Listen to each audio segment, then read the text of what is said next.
Start recording, screen share. Vasudha, Vasudha, homework చేసావమ్మా? చేశాను. Photos పెట్టమన్నాను. పెట్టా.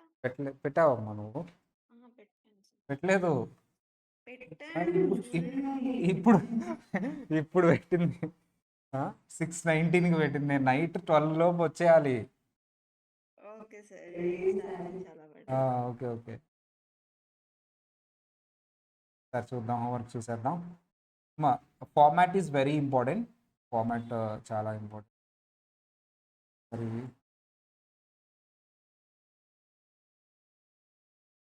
Okay, full value of consideration. అమ్మా వర్కింగ్ నోట్స్ వేయాలి కదా, వర్కింగ్ నోట్స్ వేయమ్మా. వర్కింగ్ నోట్స్ ఎక్కడ ఉన్నాయి? ఒక్క క్వశ్చన్ కూడా వర్కింగ్ నోట్ లేదు. నువ్వు వేసావు working notes? Full value of consideration working note ఉంది?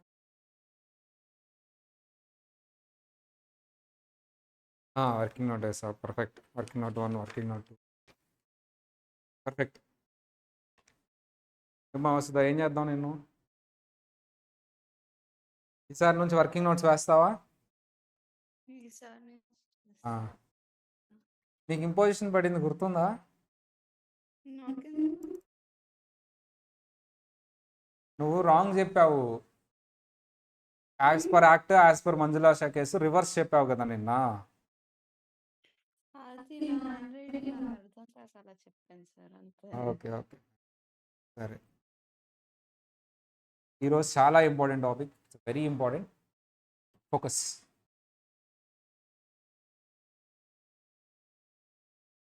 Very simple. మనం ఏం నేర్చుకున్నాం ఇప్పటివరకు అంటే ఫార్మాట్ నేర్చుకున్నాం. ఫార్మాట్ ఏంటి? What is the format of capital gain? So long term capital gain format ఏంటి? Manikanta, full value of consideration minus expenses on transfer, net consideration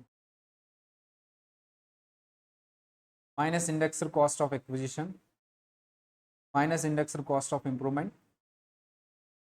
long term capital gain plus exemptions. So we have discussed full value of consideration. Discuss chesam kada. We have discussed the full value of consideration, and we have discussed the expenses on transfer, and also we have discussed the indexed cost of acquisition and also indexed cost of improvement. Why we should give indexation? Enduku ivvali indexation?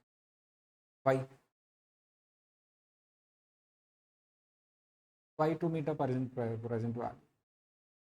Why we should meet a present value? ఎందుకు దాని present value తేవాలి? Why to అది అది ఏం wrong? Actually డైరెక్ట్గా cost of ఎక్విజిషన్ని తీసుకోవచ్చు కదా, wrong ఏముంది అందులో? What ever I have incurred, నేను ఏం ఇంకర్ అయ్యానో అదే తీసుకుంటాను. మళ్ళీ దాని ప్రెసెంట్ వాల్యూ ఎందుకు? సింపుల్ అమ్మా. To match with the sale consideration is in the present value. To match with the sale consideration in terms of time value of money, we are bringing the cost of acquisition to the present value. To bring that cost of acquisition to the present value, we are doing indexation. What is the base index number? 100. For which year? 2001 and 2. So what is the current index number? 348. Which year? 2023-24 is the previous year. So, but the thing is, we do not give indexation. Indexation ఇవ్వను. Exception ఏంటమ్మా అది? Exception. Actually అక్కడ indexation ఇవ్వాలి, ఎందుకు? Long టర్మే, but ఇవ్వను. Even though it is a long term, you are not giving the indexation. Why? ఆ exception cases ఏంటి, ఎందుకు అనేది ఇప్పుడు పాయింట్. ఓకేనా? ఈరోజు ఆ రోజు క్లియర్గా చదువుకోవాలి. డెప్త్ ఉంటుంది. మీరు ఇంటర్లో అంతే కాదు, డెప్త్ ఉంటుంది.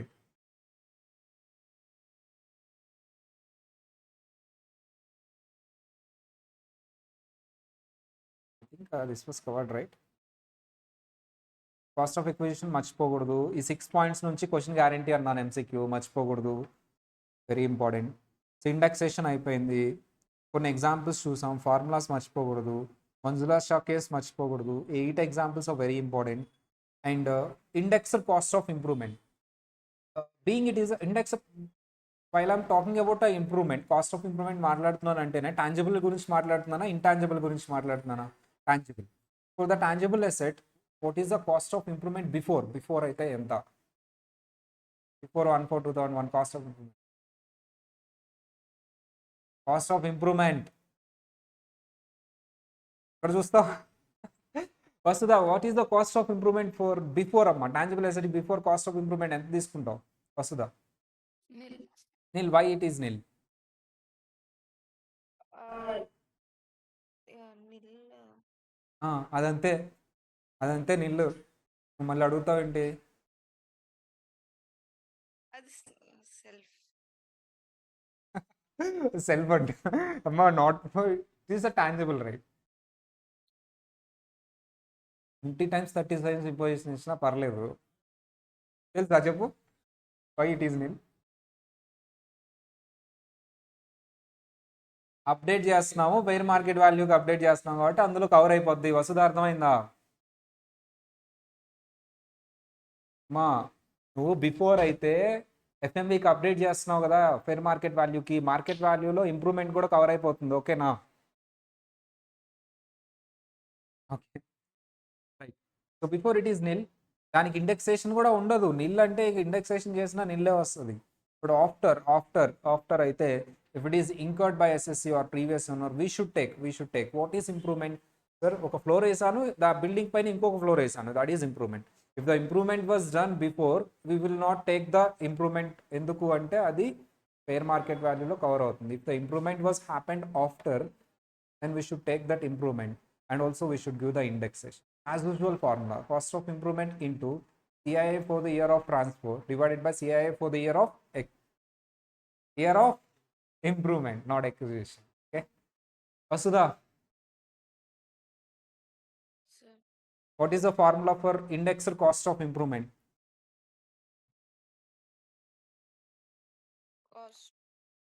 Cost of improvement for the year of transfer divided by cost of improvement for the year of improvement.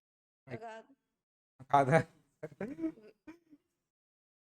CII అంటే కాస్ట్ ఆఫ్ ఇంప్రూవ్మెంట్ కాదు, cost of improvement into CII for the year of transfer, CII for the year of improvement.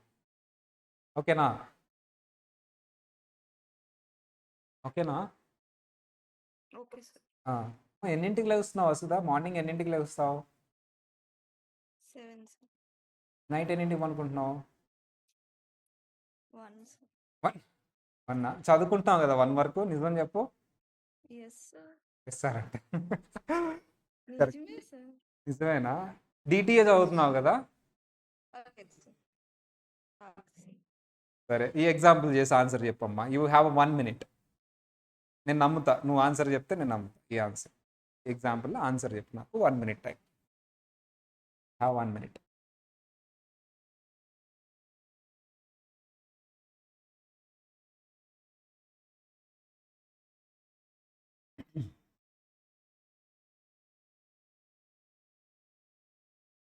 ½ minute. లేదా? సరే 40 seconds. 40 seconds.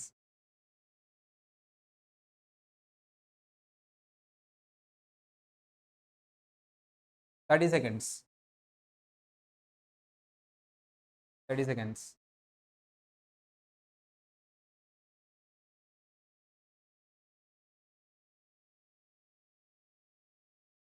20 seconds. 20 seconds.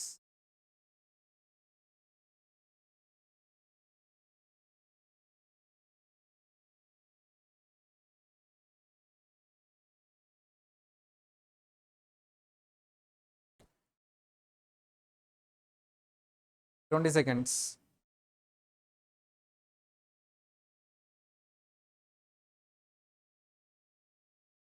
20 seconds. 10 seconds. 10 seconds. 9, 8, 7, 6, 5, 4, 3, 2, 1. అయిపోయింది.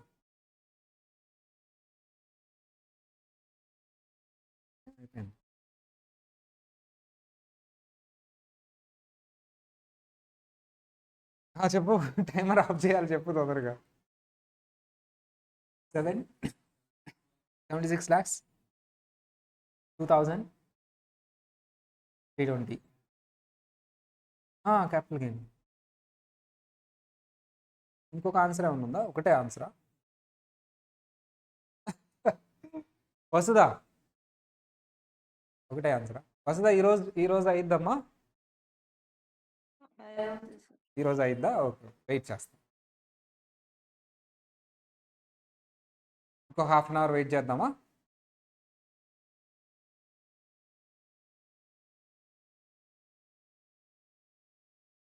కష్టంగా ఉందా ఈ sum? ఏదో ఒక ఆన్సర్ చెప్పమ్మా. క్యాలిక్యులేటర్లో ఎంత వస్తే అంత చెప్పు. 70. 2020. మణికంట నవ్వుతున్నాడు.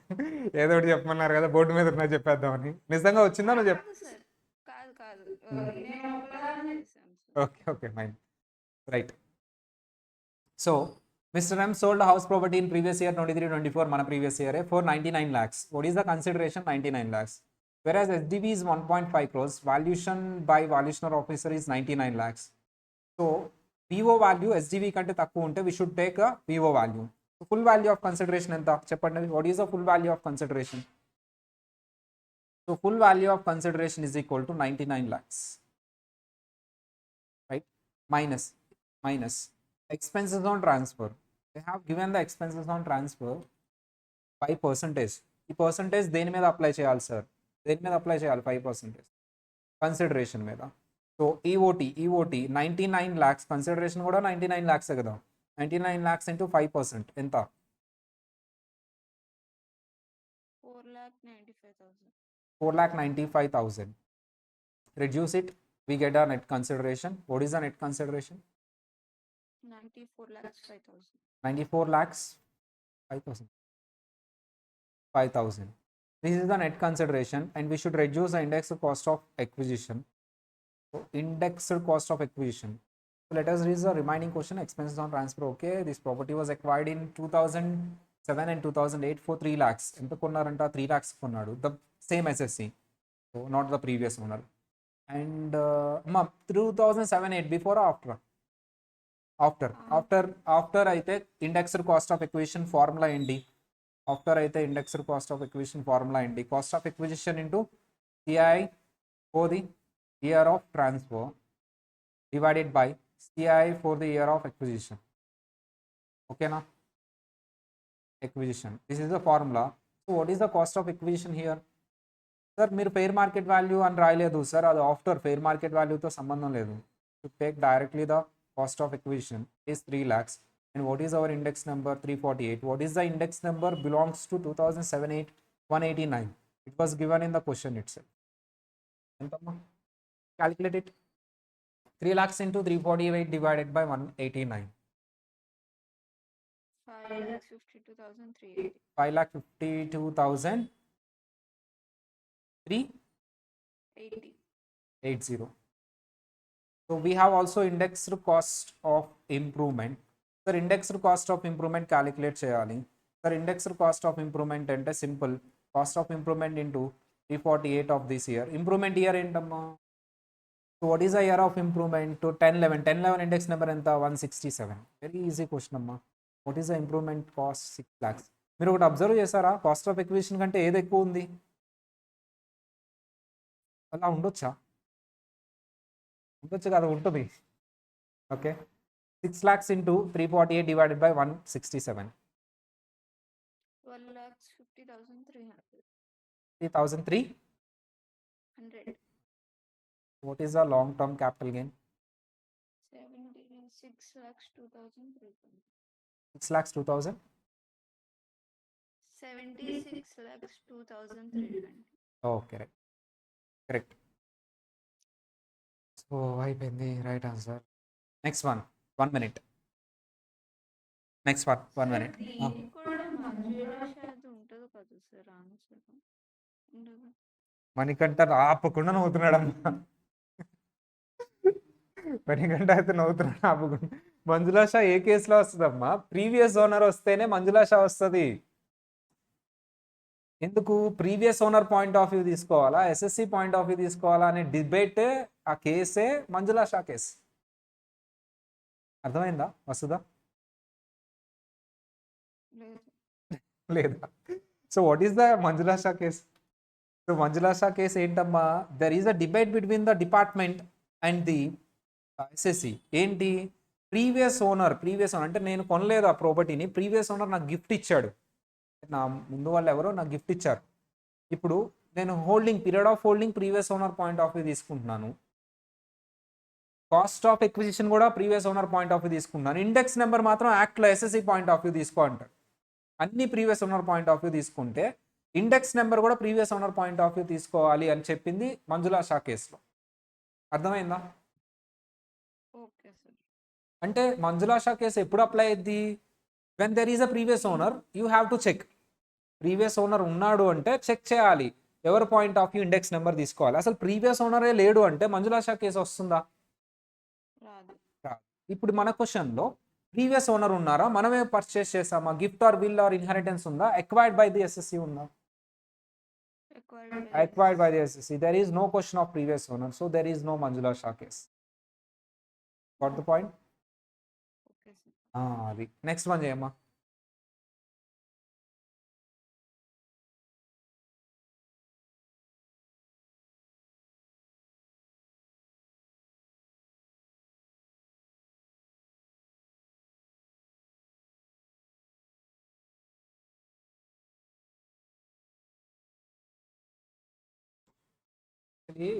ఇవాళ ఒక అతను జాయిన్ అయ్యారు, ఈ క్లాస్లో వచ్చి వింటానన్నారు, ఇప్పుడు వచ్చి డిటి ఎలా చేయనా వద్దా, ఈరోజు ఇట్లా వస్తారు మధ్యలో అర్థం కాదు కదా, అవునా, మధ్యలో ఉంటుంది కదా, చేయొచ్చా? నేను పాత వినే, ఓకే ఓకే పాత వినే రా అని చెప్పాను నేను.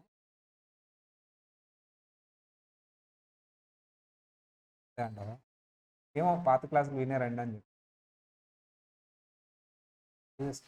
ఇక్కడ కాదు, వైజాగ్లో ఉంటారు, వైజాగ్ నుంచి లైవ్ అటెండ్ అవ్వ, ఇవ్వాల లింక్ ఇవ్వాల, పాత వినిన తర్వాత లింక్ ఇస్తా అని చెప్పి. నేను ఒక పని చేద్దాం అనుకుంటున్నా, ఈ డిస్టర్బ్ చేయకుండా ఎవరు ఫస్ట్ చాప్టర్ రివిజన్ చేసి 1 అవర్లో ఇప్పుడు వరకు అయిన క్యాప్లికేన్ ఒక రివిజన్ చేద్దాం అనుకుంటున్నా. ఓకే నువ్వు రావు, నేను చేసినా సరే దెన్ అందుకని ఇది డిస్టర్బ్ చేయను. రేపు సండే చేద్దాం అనుకున్నా కానీ సండే నాకు వేరే ప్రోగ్రామ్ ఉంది, నెక్స్ట్ సండే అప్పటికి క్యాప్లికేన్ కూడా అయిపోద్ది. 8,53,840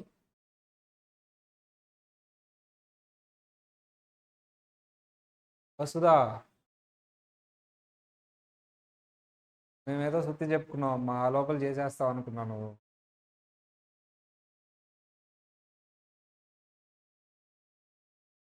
ఫాస్ట్గా చేయాలి, చేస్తున్నావు బాగా.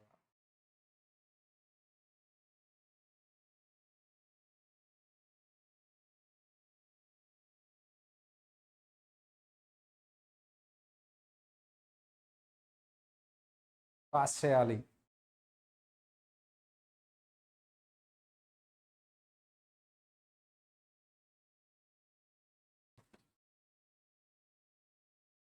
ఆన్సర్ చెప్పాను సార్. ఎంత? మాకు వినపడలేదు, చెప్పు ఎంత, చెప్పు మళ్ళీ చెప్పు. 53,846.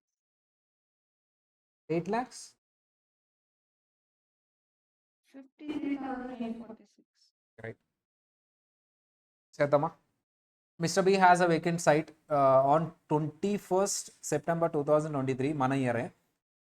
He sold it for 7 lakhs, 7 lakhs sale చేశారు. And it was acquired on 1/10/2005 for 1,50,000. Stamp duty value has fixed the SDV. SDV ఎంతమ్మా, 13 lakhs. Oh, SDV 13 lakhs.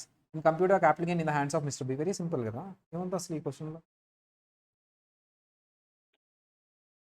Full value of consideration ఎంతమ్మా సార్, ఎస్డివి ఎంత, SDV ఎంత, so what is the SDV, 13 lakhs.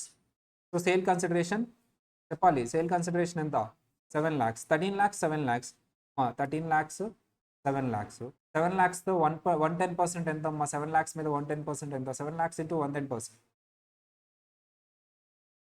7,70,000. Is less than 13 lakhs. So full value of consideration is 13 lakhs. Okay. Okay now. Minus expenses on transfer. Minus expenses on transfer. What's the expenses on transfer? It was acquired on one. Same less 0. 13 lakhs. 13 lakhs. It is a net consideration minus indexer cost of acquisition. Indexer cost of acquisition. So we have acquired it for 1,50,000. 1,50,000 acquire chesam. So what is the indexation for this year? 348. What is the index number for 2005? 2005-6 index number entama? 117. నాకు doubt మన year index number నాకు గుర్తుంటుంది, base గుర్తుంటుంది, మధ్యలో మరి మిడిల్లో ఉన్న index numbers ఇస్తాడా? షూరా? వస్తుందా? ఇస్తాడా ఎగ్జామ్లో ఇండెక్స్ నెంబర్స్? షూరా? ఏమన్నా ఇవ్వలేదు, డిగ్రీలో ఇవ్వడు.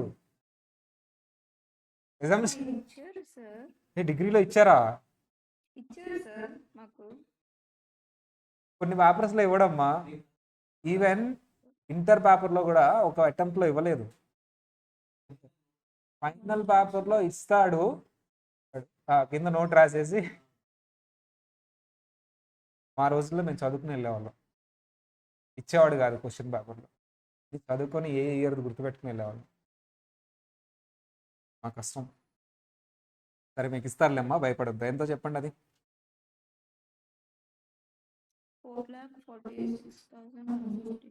154. Okay. Minus indexed cost of improvement ఏమీ లేదు.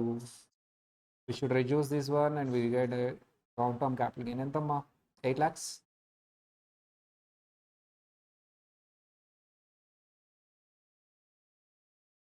$53,846. ఓకే. సింపుల్ క్వశ్చన్ అమ్మా, చాలా ఈజీ. కేర్ఫుల్. ఇది ఫైనల్ అంటే. ఇది ఇంటర్లో ఉండదు. ఇప్పుడు నేను చెప్పబోయే టాపిక్ ఇంటర్లో ఉంటుంది, కానీ అంత డీటెయిల్ చెప్పి ఉండరు. ఇది ఫైనల్లో చూడాల్సిన point. Exception to indexation. Sir indexation అనేది ఎందుకు ఇస్తాం? కాస్ట్ ఆఫ్ ఎక్విజిషన్ని సేల్ వాల్యూకి మ్యాచ్ చేయడానికి ప్రజెంట్ వాల్యూకి తీసుకొస్తాం. But in the following cases indexation is not applicable in the following cases. అందులో ఒకటి capital gain in case of non resident. Capital gain in case of non resident. You observe one thing, section numbers అంత focus చేయట్లేదు. మొత్తం నేర్చుకున్న తర్వాత section numbers కూడా చెప్తాను list. ఎవరు చదవడు. పోనీ చదివిన ఎగ్జామ్లో రాస్తారంటే రాయుడు. ఒకే ఒక పెద్ద సెక్షన్ ఉంటుంది అందరికీ. ఏంటమ్మా? As per the provisions of income tax act 1961. నీకు పెద్ద మార్క్స్ ఏంది? Half mark. ఆ హాఫ్ మార్క్ కోసం నువ్వు సెక్షన్ నెంబర్స్ చదవాలా వద్దా అంటే మెయిన్ చదువు. Example, what is the charging section? 45. So అలా మెయిన్ చదువు అంటున్నాను కాబట్టి ఇదిగో ఈ 48 కూడా గుర్తుపెట్టుకో ఇండెక్సేషన్ సంబంధించి. నువ్వు మర్చిపోయినా పర్లేదు, బట్ నేను కొన్ని మాత్రం కంపల్సరీ ఇది మాత్రం గుర్తుండాలి అని చెప్తాను నేను. ఫర్ ఎగ్జాంపుల్, మా వసుధ 115 BAB. 115 BAB. మణికంఠ నవ్వుతున్నాడు. 115 BAB ట్యాక్స్ రేట్స్ చెప్పమ్మా ఒకసారి. అంటే నేనేం అడిగాను? సెక్షన్ నెంబర్ అడిగాను. చూసారో లేదో? గుర్తుండాలి. చెప్పమ్మా. Manufacturing income is of 15%. 15%. Depreciable capital assets 15%. Depreciable capital asset. Asset మీద ట్యాక్స్ వేసేస్తావు ఏ ఊర్లో?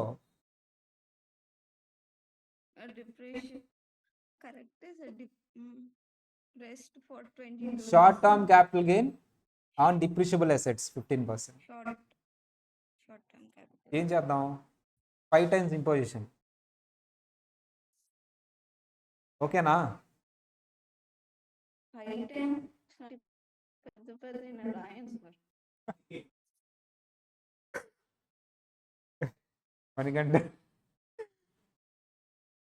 మనకంటే అవ్వ అంటున్నాడమ్మా. సరే రాయొద్దులే, 2 times రాయి. ఓకేనా? తప్పు చెప్తున్నా ఎప్పుడు అడిగినా నువ్వు. అలా సెక్షన్ నెంబర్స్ అవి గుర్తుపెట్టుకోండి అమ్మా. ఇది అవసరంలే, జస్ట్ ఒకసారి అలా చూడండి. Capital gain in case of non resident. Sir వీళ్ళకి అప్లై. ఫస్ట్ అప్లికబుల్ టు ఎవరికి? నాన్ రెసిడెంట్కి క్యాపిటల్ ఏది ఏమి ఇవ్వడంట ఇండెక్సేషన్ అమ్మా. Is it the punishment or advantage? బెనిఫిటా పనిష్మెంట్ ఇది ఇండెక్సేషన్ ఇవ్వకపోతే? పనిష్మెంట్ కదా, బెనిఫిట్ కాదు. ఇండెక్సేషన్ ఇస్తే మంచిది కదా. అంటే దాన్ని ప్రజెంట్ వాల్యూ తెస్తున్నానంటే కాస్ట్ ఆఫ్ ఎక్విజిషన్ పెరుగుతుంది, నాకు ఇవ్వాలి. ఇవ్వనంట నాన్ రెసిడెంట్కి. ఎందుకు ఇవ్వడు? Very simple, applicable to non resident assessee including foreign company assets be నా shares or debentures. Sir first condition ఏముండాలి? నాన్ రెసిడెంట్ అందరికీ ఇవ్వట్లేదు అని చెప్పట్లేదు. నాన్ రెసిడెంట్కి ఇవ్వను, ఏ అసెట్స్కి ఇవ్వను, ఏ క్యాపిటల్ అసెట్కి మాత్రం ఇవ్వను, మిగతా అసెట్స్కి ఇస్తా. షేర్స్ డిబెంచర్స్కి ఇవ్వను. ఇండియన్ కంపెనీలో నాన్ రెసిడెంట్ షేర్స్ డిబెంచర్స్ తీసుకున్నాడా? ఇవ్వను. So such asset acquired in foreign currency by of purchasing or reinvestment. Foreign వాళ్ళు వచ్చి ఇండియాలో షేర్స్ కొనుక్కున్నారంటే ఏ ఇన్వెస్ట్మెంట్ అమ్మా? అది ఫారెన్ ఇన్వెస్ట్మెంట్. సో ఒక ఎగ్జాంపుల్ చెప్తాను, జాగ్రత్తగా వినండి. Very simple example. సార్ అతను ఒక $1,000 రూపీసా డాలర్స్? డాలర్స్. ఎవరు ఇన్వెస్ట్ చేసింది? Non resident. ఫోకస్ చేయాలి, చాలా ఇంపార్టెంట్. Non resident $1,000. ఎందుకు $1,000 అంటున్నాను, ఎందుకు రూపీస్ అనట్లేదు? Because he is the non-resident, he invests the foreign currency, he invests the foreign currency in shares. Apply అవుతుందా ఇది? ఏంటి సార్ అప్లై అయ్యేది?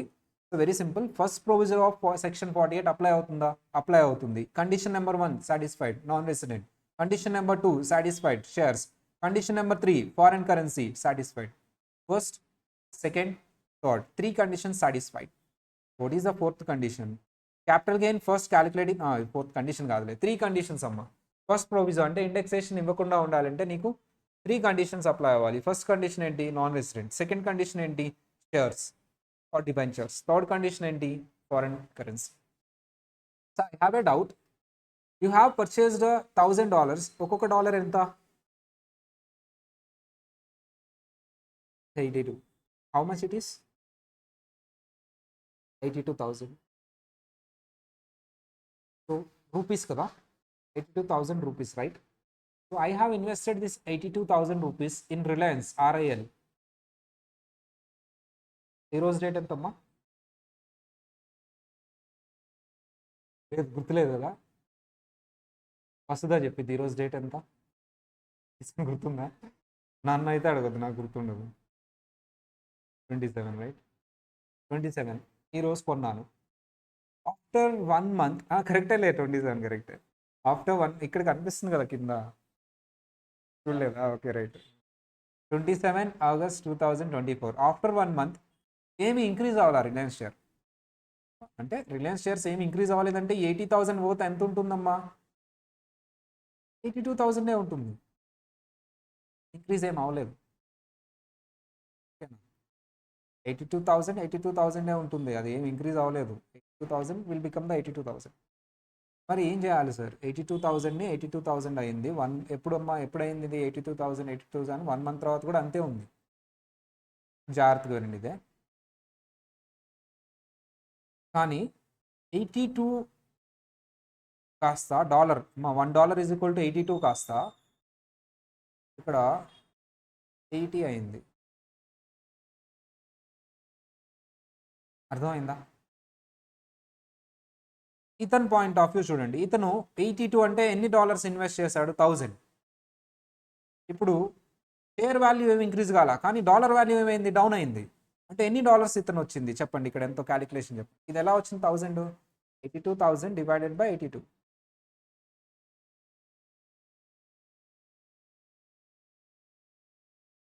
1000 ఎంత గెయిన్ వచ్చిందమ్మా?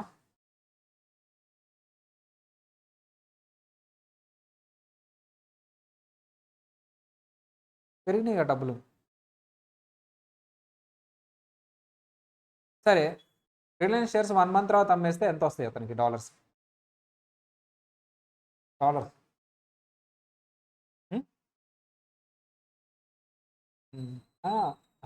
అతను $1,000 ఇన్వెస్ట్ చేశాడమ్మా. 1 month తర్వాత సేల్ చేశాడు, ఎంత తీసుకెళ్తాడు?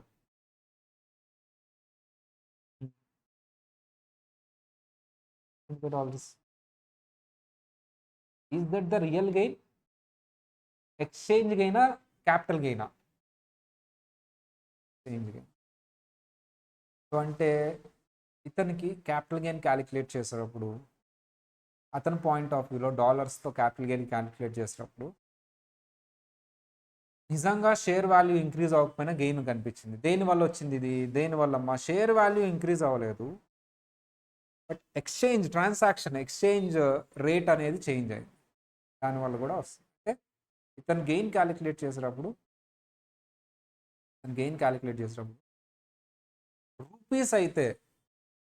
రూపీస్ అయితే కంపల్సరీ నువ్వు ఇండెక్సేషన్ చేయాలి. కానీ నువ్వు రూపీస్లో తీసుకోవట్లేదు, దేంట్లో తీసుకుంటున్నావు? డాలర్స్లో. డాలర్స్ అనేది ఆటోమేటిక్గా అప్డేట్ అయిపోతుంది. డాలర్స్ అనేది ఆటోమేటిక్గా ఎక్స్చేంజ్ రేట్ అప్లై చేస్తున్నాం కాబట్టి ఈ ఎక్స్చేంజ్ రేటే ఇండెక్స్ రేట్లా యూజ్ అవుతుంది. అంటే 82 నుంచి 80 అయిందంటే ఏది కన్సిడర్ చేస్తూ వస్తుంది అక్కడ కూడా? Present value. అప్పట్లో 82, ఇప్పుడు ఎంత అయిందమ్మా? 80. అంటే ఇన్ఫ్లేషన్ అయినా అడ్జస్ట్ అయ్యే కదా. ఎక్స్చేంజ్ రేట్ మూవ్ అవుతుంది అంటే ఎకానమీ బట్టేగా మూవ్ అయ్యేది. అంటే వీళ్ళు ఇండెక్సేషన్ చేయక్కర్లేదు, ఎందుకంటే ఆల్రెడీ ఎక్స్చేంజ్ రేట్ వాడుతున్నారు వీళ్ళు. ఇండియన్ రూపీస్ని డాలర్స్లో కన్వర్ట్ చేయడానికి ఏ రేట్ వాడుతున్నారమ్మా వీళ్ళు? Exchange rate. ఆ ఎక్స్చేంజ్ రేట్లో కవర్ అయిపోతుంది. ఇంక్రీజ్ డిక్రీజ్ అవుతుంది చూడండి. మీకు ఇన్వెస్ట్మెంట్ వాల్యూ చేంజ్ అయిందా? లేదు. కానీ అతని point of view investment value change అయింది చూడండి. దేనివల్ల చేంజ్ అయింది? చేంజ్ రేట్ వల్ల. దేనివల్ల చేంజ్ అయిందమ్మా? Exchange. That is the logic అమ్మా. ఈ లాజిక్ ఎగ్జామ్లో రాయక్కర్లేదు, గుర్తుపెట్టుకుంటే చాలు. అందుకని వీళ్ళకి ఒక మెథడ్ చెప్పాడు ఇండెక్సేషన్ ఇవ్వకుండా. ఏంటి ఆ method? First calculate foreign currency. So calculate gain అనేది ఏ కరెన్సీలో క్యాలిక్యులేట్ చేయాలంటే ఫస్ట్ ఫారిన్ కరెన్సీలోనే. After that it will be reconverted into Indian currency.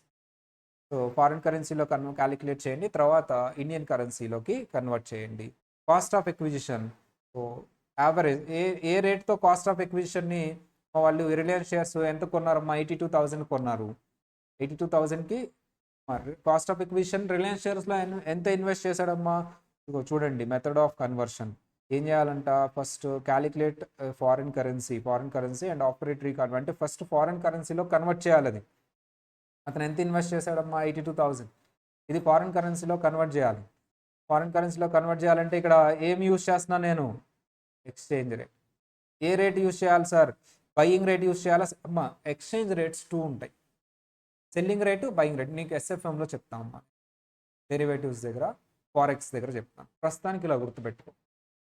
Bank foreign కరెన్సీని డీల్ చేస్తున్నప్పుడు డాలర్ని బయింగ్ రేట్ ఒకటి ఉంటుంది, సెల్లింగ్ రేట్ ఒకటి ఉంటుంది. నువ్వు నా దగ్గరకు వచ్చి బ్యాంక్ దగ్గరకు వచ్చి డాలర్ అమ్ముతుంటే ఒక రేట్ చెప్తాను, ఓకేనా? నువ్వు నా దగ్గరకు వచ్చి డాలర్ సేల్ చేస్తుంటే ఒక రేట్ చెప్తాను, నీకు డాలర్ సేల్ చేయాలంటే ఎక్కువ రేట్ చెప్తాను. అంతే కదా. బ్యాంకులో డబ్బులు వేసావమ్మా, మనీ డిపాజిట్ చేసినప్పుడు ఇంట్రెస్ట్, నువ్వు లోన్ తీసుకున్నప్పుడు ఇంట్రెస్ట్ ఒకటే ఉంటుందా? ఇది అంతే.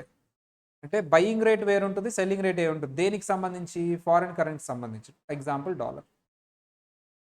యావరేజ్ తీసుకో. నువ్వు బయింగ్ రేట్ తీసుకుంటావా, సెల్లింగ్ రేట్ తీసుకుంటావా అంటే యావరేజ్ తీసుకో. దేనికి సంబంధించి? Cost of acquisition as on the date of acquisition. ఒక ఎగ్జాంపుల్ తీసుకున్నాం.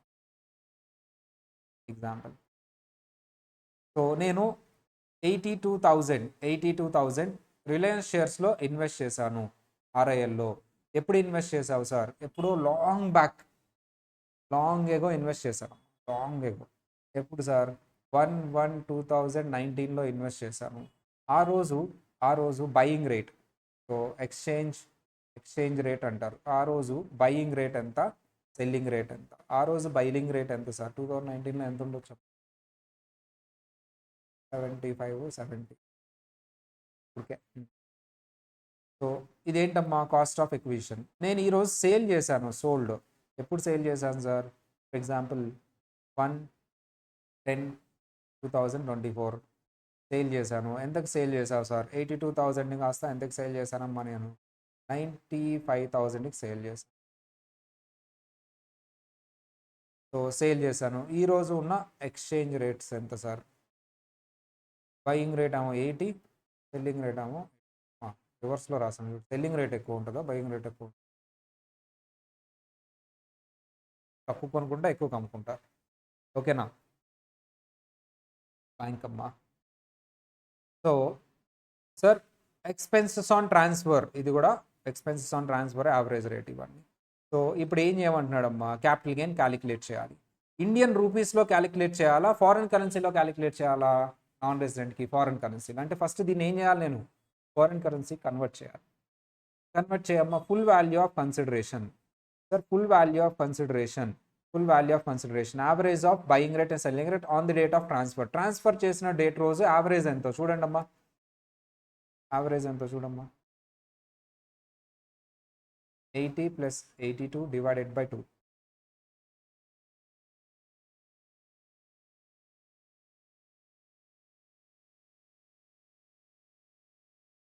Hmm?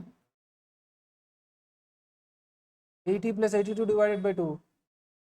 81. ఓకే. ఇది రూపీస్ నుంచి డాలర్స్ కన్వర్ట్ చేస్తున్నా. డాలర్స్ చెప్పం. 7 మైనస్ ఎక్స్పెన్సెస్ ఆన్ ట్రాన్స్ఫర్ ఏమీ లేవు అనుకుందాం. Net consideration minus cost of acquisition. Indexation ఉంటుందా ఉండదా? ఉండదు. సో కాస్ట్ ఆఫ్ ఎక్విజిషన్ చూడండి అమ్మా. కాస్ట్ ఆఫ్ ఎక్విజిషన్ చూడండి అమ్మా. కాస్ట్ ఆఫ్ ఎక్విజిషన్ అంటే ఏంటమ్మా sir? Capital gain first calculate in foreign currency, there after it's renote into Indian currency. So capital gain into Indian currency కాదు. ఇప్పుడు cost of acquisition ఎంతమ్మా? Average తీసుకోవాలి. ఏ రోజు యావరేజ్? ఆ రోజు యావరేజ్. ఆ రోజు యావరేజ్ ఎంతో చూడమ్మా. 70 + 75 divided by 2. Cost of acquisition was average. 70 + 75 divided by.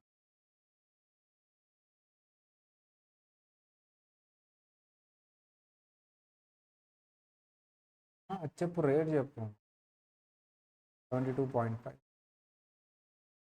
Cost of acquisition 82,000 divided by 72.5.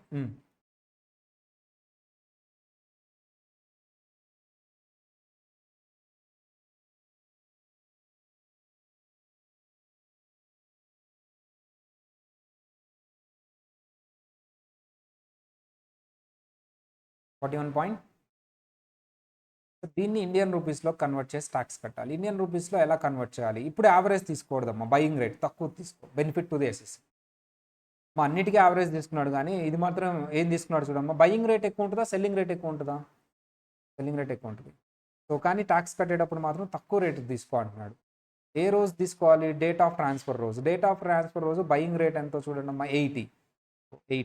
So 41.8 into 80. 82 తీసుకోకూడదు, 80 తీసుకోవాలి. ఎందుకు? బెనిఫిట్ ఇచ్చాడు ఎస్ఎస్సికి. ఎంతో చూడమ్మా. ఇండియన్ రూపీస్లో 41.8 ఇంటూ 80. మళ్ళీ ఇండియన్ రూపీస్లో కన్వర్ట్ చేసి దీని మీద క్యాపిటల్ గెయిన్ కట్టాలి. ట్యాక్స్ 33 4. మీరు ఒకటి అబ్జర్వ్ చేస్తే 2019లో ఉన్న ఇండెక్సేషన్ ఇచ్చానా ఇవ్వలేదా?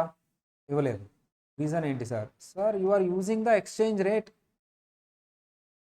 ఎక్స్చేంజ్ రేట్ యూజ్ చేస్తున్నారు, అందులో కవర్ అయిపోతుంది time value of money. Average తీసుకున్నావు బయింగ్ అండ్ సెల్లింగ్. అప్పుడున్న ఎక్స్చేంజ్ రేట్ ఇప్పుడున్న ఎక్స్చేంజ్ కన్సిడర్ చేసి మళ్ళీ 41 ఏం చేస్తున్నావు నువ్వు?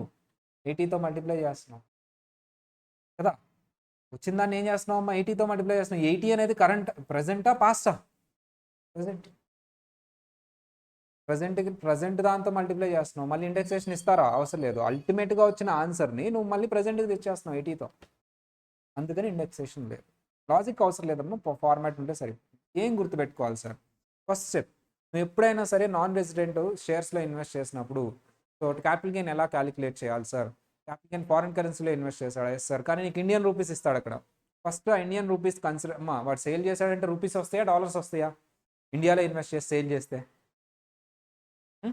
రూపీస్ వస్తాయి. ఆ ఫుల్ వాల్యూ ఆఫ్ కన్సిడరేషన్ నువ్వు ఫస్ట్ డాలర్స్లో ఫారెన్ కరెన్సీలో క్యాపిటల్ గెయిన్ ఫైండ్ అవుట్ చేయాలి. ఫస్ట్ ఫారెన్ కరెన్సీలో క్యాపిటల్ గెయిన్ ఫైండ్ అవుట్ చేయాలంటే ఫుల్ వాల్యూ ఆఫ్ కన్సిడరేషన్ రూపీస్ని నువ్వు ఏం చేయాలి? డాలర్స్లోకి కన్వర్ట్ చేయాలి. ఏ రేట్ తీసుకోవాలి? ఆ రోజు ఉన్న యావరేజ్ రేట్ తీసుకోవాలి. బయింగ్ అండ్ సెల్లింగ్ యావరేజ్ తీసుకోవాలి. ఎక్స్పెన్సెస్ ఆన్ ట్రాన్స్ఫర్ కూడా యావరేజ్ రేట్తో కన్వర్ట్ చేయాలి. కాస్ట్ ఆఫ్ ఎక్విజిషన్ కూడా యావరేజ్ రేట్తో కన్వర్ట్ చేయాలి. ఏ రోజు ఉన్నది? కాస్ట్ ఆఫ్ ఎక్విజిషన్ రోజు ఉన్నది. కానీ వచ్చిన క్యాపిటల్ గెయిన్ మాత్రం యావరేజ్ రేట్ కాదమ్మా. ఏ రేట్ తీసుకోవాలి? Buying rate. Benefit to the SS.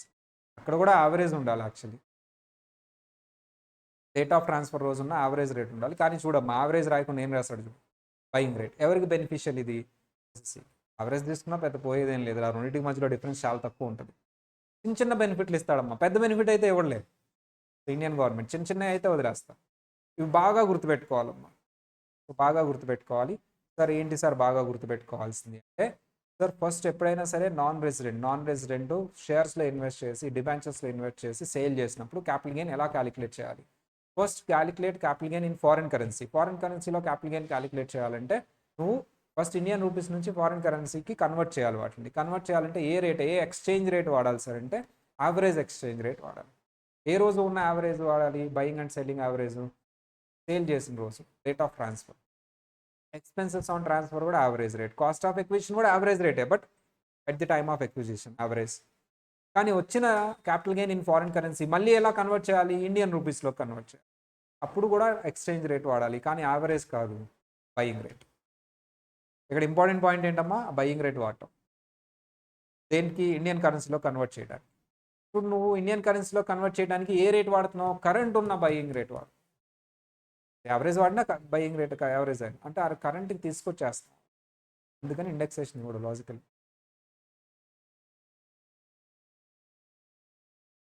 ఇండియాలో ఏ కంపెనీ అయినా ఇండియన్ రూపీస్లో వేయాల్సిందే, ఫారెన్లో మెయింటైన్ చేయకూడదు. అర్థమైందా? ఇప్పుడు స్టాక్ ఎక్స్చేంజ్లో ఉండాలంటే నీకు ఆ షేర్ వాల్యూ మనం రికగ్నైజ్ స్టాక్ ఎక్స్చేంజ్లో ఉండాలి. ఫారెన్ కంపెనీ ఇండియాలో రిజిస్టర్ అయ్యావు. ఉన్నాయమ్మా శాంసంగ్ షేర్స్ కొని చూడు, ఇండియాలో ఉంటాయా? శాంసంగ్ ఉండదు. ఇండియన్ కంపెనీ అయితేనే ఉంటాయి రికగ్నైజ్ స్టాక్ ఎక్స్చేంజ్, ఏది ఎన్ఎస్సి బిఎస్సిలో. ఇండియాలో రిజిస్టర్ అయ్యి ఇండియన్ రూపీస్లో ఉంటేనే ఉంటుంది. సో అందుకని నీకు శాంసంగ్ షేర్స్ కొని చూడు ఉండవు ఇండియాలో, ఫారెన్ కంపెనీ కదా. డిమార్ట్ షేర్స్ కొని చూడు ఉండదు. ఇన్ఫోసిస్ షేర్స్ ఉంటాయి, ఎస్బీఐ షేర్స్ ఉంటాయి, రిలయన్స్ షేర్స్ ఉంటాయి. అర్థమైందా? సరే. SSC should be non resident in the year of sale. Indexation is not available. ఇస్తారా ఇవ్వరా ఇండెక్సేషన్? ఇవ్వరు. అర్థమైందా బాగా? ఎప్పటి నుంచో ఈ క్వశ్చన్ అడుగుతాడు అనుకుంటున్నాను, అడగట్లేదు. అడిగినా చాలామంది రాయలేరులేమ్మా, ఎందుకంటే ఇప్పుడు ఏదో గుర్తుంటుంది కానీ చెప్పాను నేనని అది రివైజ్ చేసి ఎగ్జామ్ హాల్లో కూడా గుర్తుపెట్టుకొని రాయాలంటే. కానీ ఆ పాయింట్ గుర్తుపెట్టుకోండి. ఇండెక్సేషన్ ఎవరికి ఇవ్వను అంటే అందులో ఫస్ట్ నేను చెప్పింది ఏంటమ్మా, నాన్ రెసిడెంట్కి షేర్స్లో ఇన్వెస్ట్ చేస్తే అది ఫారిన్ కరెన్సీలో ఇన్వెస్ట్ చేస్తే ఇండెక్సేషన్ ఇవ్వను. ఆ పాయింట్ మాత్రం గుర్తుపెట్టు. క్యాపిటల్ గెయిన్ ఎలా క్యాలిక్యులేట్ చేయాలని డెప్త్గా వెళ్ళి క్వశ్చన్ అడిగే ఛాన్స్ అనేది నాకు తెలిసి ఉండకపోవచ్చు. బట్ అలా అని అడగడం అనుకోలేదు. ఎందుకు? మనం ఎప్పుడైనా ఏదైనా వదిలేసి వెళ్ళాం అనుకున్నాం, అదే వస్తుంది. అందుకని అదే వస్తుంది అనుకోని నేను చెప్తున్నాను. నాకు తెలుసు అది, నేను ఇది రాదులే అని వదిలేసాను అనుకోండమ్మా, అదే వస్తుంది ఎగ్జామ్లో. నాకు చాలాసార్లు ఎక్స్పీరియన్స్. అందుకని అన్నీ కవర్ చేద్దాం ఇంకా వీటికి కూడా ఇండెక్సేషన్ బెనిఫిట్ అవైలబుల్ ఉండదంట. వీటికి long term capital gain 112A. Vasudha చెప్తుంది. What is long term capital gain 112A ఏంటి? Sale of securities. Long term capital gain on sale of securities. ఎందుకు సార్? సేల్ ఆఫ్ సెక్యూరిటీస్కి నువ్వు రిబేట్ ఇవ్వవు, ఇండెక్సేషన్ కూడా ఇవ్వవు. రిబేట్ ఇవ్వవు, ఇండెక్సేషన్ కూడా ఇవ్వవు. ఎందుకు? 1 lakh బెనిఫిట్ ఇస్తున్నారు. ఎంత బెనిఫిట్ ఇస్తున్నారు? 1 lakh. రిబేట్ ఇవ్వవు, ఇండెక్సేషన్ కూడా ఇవ్వండి. వాళ్ళకి బెనిఫిట్ ఇస్తున్నా, వాళ్ళకి చాలా బెనిఫిట్ ఇస్తున్నా. కాస్ట్ ఆఫ్ ఎక్విజిషన్కి ఇండెక్సేషన్ ఇవ్వట్లేదు, ఎందుకంటే కాస్ట్ ఆఫ్ ఎక్విజిషన్ని బడ్జెట్ డేట్కి అప్డేట్ చేస్తా. చెప్పలేదులే, చెప్తా. మీకు అర్థమైందమ్మా? కాస్ట్ ఆఫ్ ఎక్విజిషన్ నేను 2018కి అప్డేట్ చేస్తున్నా, ఎక్కడున్నా సరే. ఇండెక్సేషన్ ఇద్దామా వద్దా? అసలు మా కాస్ట్ ఆఫ్ ఎక్విజిషన్ ఎప్పుడు ఇండెక్సేషన్ ఇస్తావు? ఎప్పుడో ఉంటే 112A అప్లై అయినప్పుడు కాస్ట్ ఆఫ్ ఎక్విజిషన్ ఏ రోజు ఉన్నా సరే దాన్ని 2018కి అప్డేట్ చేయాలి. ఇండెక్సేషన్ ఇద్దామా వద్దా? 2007ది 2018కి అప్డేట్ చేస్తూ 1 lakh బెనిఫిట్ ఇస్తూ మళ్ళీ ఇండెక్సేషన్ కూడా ఇస్తే ఏం వస్తుంది వాళ్ళకి? ఏం చెప్పు. 2018 నుంచి 23 వరకు ఇవ్వాలి అంటావు నువ్వు ఇండెక్సేషన్. 1 lakh బెనిఫిట్ ఇవ్వట్లా, అన్నీ ఇవ్వాలి. ఇంకేనమ్మా మేము ఎందుకు ట్యాక్స్ వేయటం? ఇంకా నువ్వు ఎప్పుడో కొన్నావు నాన్న 2001లో, దాన్ని ఎక్కడికి తీసుకొచ్చా నేను? 18లో తీసుకొచ్చావు. అదే నీ పాయింట్ కరెక్టే, 2024 కదా, మరి 18 నుంచి 24కి ఇవ్వాలి కదా అంటావు నువ్వు. 1 lakh ఇస్తున్నాగా బెనిఫిట్. ఇన్ని బెనిఫిట్స్ ఎట్ ఇస్తాం? ఒకటి వదులుకోవాలి నువ్వు. నీకు ఇండెక్సేషన్ కావాలంటే 112 20% ట్యాక్స్ కట్టు. 1 lakh బెనిఫిట్ ఇస్తున్నా, 10% ట్యాక్స్ వేస్తున్నా, 20% కాదు 10% వేస్తున్నా, 2018కి అప్డేట్ చేస్తున్నా. ఇన్ని బెనిఫిట్స్ ఇచ్చి మళ్ళీ ఇండెక్సేషన్ ఇవ్వాలంటే కష్టం, అందుకని ఇవ్వము. నువ్వు ఇండెక్సేషన్ కావాలి అంటే 112 కాదు, 112 తీసుకొని 20% ట్యాక్స్ కట్టు. 1 lakh బెనిఫిట్ తీసుకోవద్దు, 2018కి అప్డేట్ చేయము. అప్పుడు నువ్వు తీసుకో, ఆప్షన్ నీకు ఆప్షన్ అమ్మా. ఓకేనా? ఈ 3 బెనిఫిట్లు వదులుకుంటే నీకు ట్యాక్స్ రేట్ 10% కాదు 20% 2018కి అప్డేట్ చేయము. అట్ ది సేమ్ టైం నీకు 1 lakh బెనిఫిట్ ఇవ్వము. ఈ 3 వదులుకుంటే నీకు ఇండెక్సేషన్ ఇస్తాం. ఈ 3 బెనిఫిట్లు తీసుకుంటే ఇండెక్సేషన్ ఇవ్వము. నీ ఆప్షన్ 112A అన్నా తీసుకోవచ్చు, 112 అన్నా తీసుకోవచ్చు. సో సింపుల్గా చెప్పాలంటే 112Aకి ఇండెక్సేషన్ బెనిఫిట్ ఉందా లేదా? ఎందుకు లేదు? 3 బెనిఫిట్లు ఇస్తున్నా. ఏంటి ఆ 3? 1 lakh ఇస్తున్నా, ఇంకా ట్యాక్స్ రేట్ తగ్గించారు 3%, 10%. కాస్ట్ ఆఫ్ ఎక్విజిషన్ని 2018కి తీసుకొచ్చేస్తాను. ఓకే, తర్వాత వస్తుందమ్మా 2018కి తీసుకొస్తాను కాస్ట్ ఆఫ్ ఎక్విజిషన్ అని. డిప్రిషియబుల్ అసెట్స్ అమ్మ always, depreciable assets always short term capital gain. Short term capital అమ్మ లాంగ్ టర్మ్కి ఇండెక్సేషన్ వస్తుందా? షార్ట్ టర్మ్కి వస్తుంది. లాంగ్ టర్మ్కి డిప్రిషియబుల్ అసెట్స్ ఈవెన్ దో నువ్వు 10 years వాడినా సరే, 10 years అంటే లాంగ్ టర్మే కదా, అయినా షార్ట్ టర్మ్ తీసుకో. బై డిప్రిషియబుల్ అసెట్స్ అంటే ఎవ్రీ ఇయర్ ఏం చేస్తున్నావు? ఎవ్రీ ఇయర్ డిప్రిషియేషన్ క్లెయిమ్ చేస్తున్నావు. డబుల్ డివి సేల్ వాల్యూ కన్సిడర్ చేస్తున్నావు. డబుల్ డివి అనేది ఎక్కడ ఉంటుంది? ప్రజెంటా పాస్టా? హిస్టారికలా డబుల్ డివి అంటే ప్రజెంటా అమ్మా? ప్రజెంట్ కదా. డబుల్ డివిని సేల్ వాల్యూ కంపేర్ చేస్తున్నావు. ప్రజెంట్ని ప్రజెంట్కే కంపేర్ చేస్తున్నావు. ఇంకెందుకు ఇండెక్సేషన్? అర్థమైందా లాజిక్? ఎందుకు లాంగ్ టర్మ్ కాదు అంటే, డిప్రిషియబుల్ అసెట్స్ అంటే డబుల్ డివి అంటే ఇట్స్ అ ప్రజెంట్. నువ్వు దీన్ని సేల్ వాల్యూతో కంపేర్ చేస్తున్నావు. It is also present. దీన్ని కంపేర్ చేస్తున్నావు నువ్వు. ప్రజెంట్ని ప్రజెంట్ కంపేర్ చేస్తే ఇండెక్సేషన్ ఎందుకు? అండ్ దట్టు అది లాంగ్ టర్మ్ కాదు, షార్ట్ టర్మ్. అదేంటి, నువ్వు ఎసెట్ కొని 10 years అయింది కదా, ఎసెట్ కొని 10 years అయింది, కానీ దాని వాల్యూని ప్రజెంట్కి తెచ్చి కంపేర్ చేస్తావు. అర్థమైందా? ప్రతిదానికి లాజిక్ ఉందమ్మా. చూడు, దీనికి లాజిక్ చెప్పా ఎందుకు ఇండెక్సేషన్ ఇవ్వడం. ఫస్ట్ దానికి లాజిక్ చెప్పా ఎందుకు, ఎక్స్చేంజ్ రేట్ వాడుతున్నావు, కవర్ అయిపోతుంది అక్కడ, అప్డేట్ అయిపోతుంది. సెకండ్ దానికి లాజిక్ చెప్పా 112A, 3 బెనిఫిట్లు ఇస్తున్నావు. థర్డ్ దానికి లాజిక్ చెప్పా ప్రజెంట్ని ప్రజెంట్తో వేస్తున్నావు, మళ్ళీ ఇండెక్సేషన్ అని.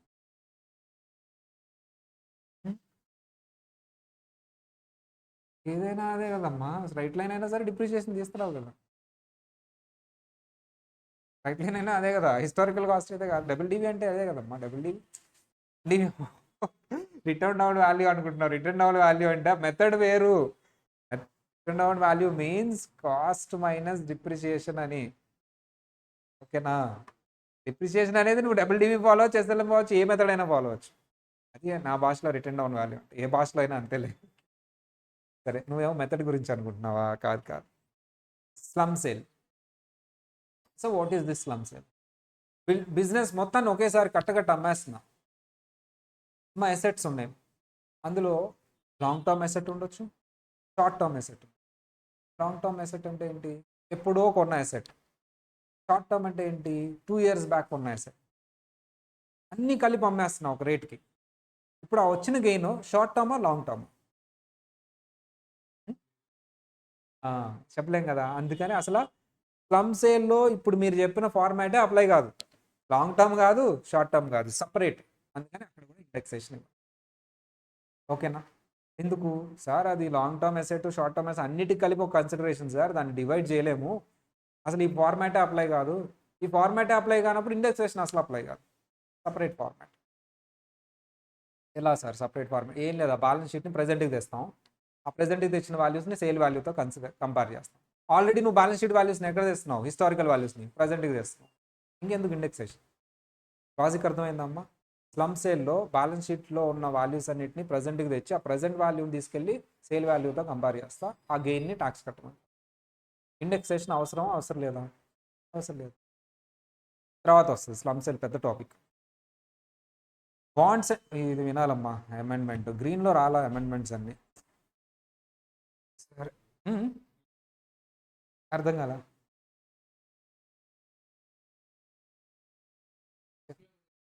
అక్కడ కూడా రాలా. నేను వెరిఫై చేయకుండా మీకు టైం అవుతుందని పంపించేసా ప్రింటింగ్కి.